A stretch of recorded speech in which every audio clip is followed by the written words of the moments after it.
Hey guys, Woods here. This is a video response to Brian S. Red's programming video. Brian has already spoken to us about why we program and how to program, so we understand the concept. My 2 cents to it all is about getting that information and knowing what to play, so you can build your groups and build your program. Get your information from your bride and groom. Find out what they think that their friends like, what they're into, jot that down, and then as you're preparing for the event, you can then start producing little, what I call little setlets. So you've got something to glean from for the evening, and then you can, play those along. The other thing to bear in mind is they might get it wrong. And they may say, oh, do you know, they are really into soul music, and we need some, sort of Studio 54 stuff. And of course, you think along those lines and you sort of play those, but you can really see from the crowd they're not really going, and so therefore change it and get it into something that you believe the crowd will like, and do it quickly. The other thing as well is you can also get from the guests themselves earlier in the evening, and this is where the background music comes in.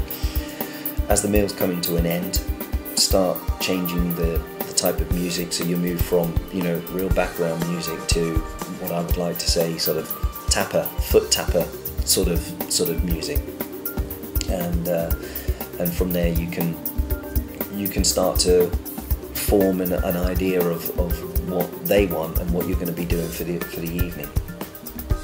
So anyway, so that's my 2 cents on trying to get the information to find out what you're going to do. Very last point, and this is about requests.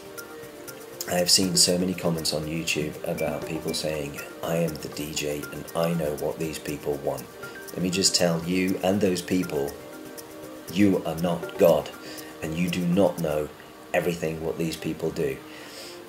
This is their evening. It's not your evening. It's not about you. It's about the bride and groom. It's about the guests, and probably more than anything, it's about the guests. So play for them. So if somebody comes to you and says, can you play this? They've probably said it because the song that you're playing has reminded them of something, and they want to dance to it ASAP. They don't want to wait half an hour. They don't want to wait 20 minutes. They want to hear it the very next song.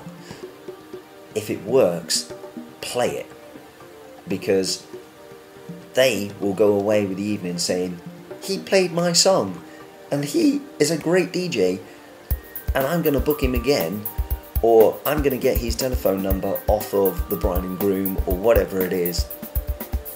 So you've made a friend just by doing something, and you could possibly get another booking because you done something for them. So keep the crowd happy. Try and play all their songs. If you can't play it the very next song, write it down, because again, programming is about, you're not thinking about what do I play next, you're already thinking about what am I playing in 3 or 5 songs time. So you are going to forget. Don't think you are going to remember. Write it down, and then once you know what you're doing and you've got your mind sorted out, go back to your list and start programming for that request, and keep the evening flowing.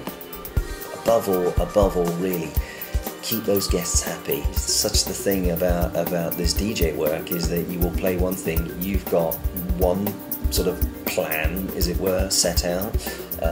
The bride and groom have an idea about how it's going to go, and then when it comes to the evening, it just goes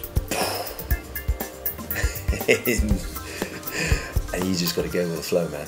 You just got to go with the flow. Okay, I hope this has been some help for you, and oh God, what did we say? practice and enjoy.